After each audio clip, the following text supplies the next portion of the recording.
nanginginig ako mga me. Kasi pagising ko, kasi magla-live na nga ako, pagising ko 5 a.m. Nakita kong Star Creator Badge. Mayroon na po ako. Kahapon wala pa po ito me. Ay, as in, ganito pala ang pakiramdam. Thank you so much, TikTok.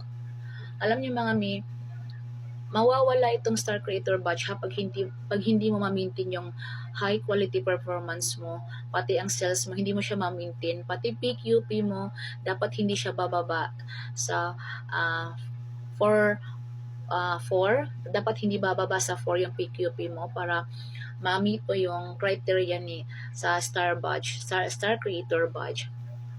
May ang saya-saya ko, hindi ko ma-explain yung as in, nanginginig ako. Ganito pala ang pakiramdam. Ganito pala ang pakiramdam mga mi. Dati pangarap ko lang to mga mi.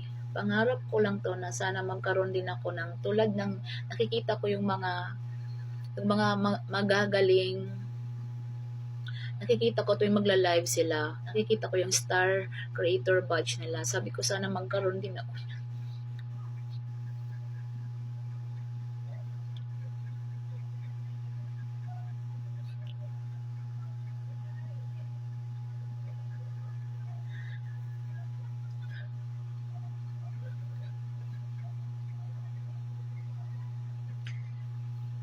Thank you, Lord.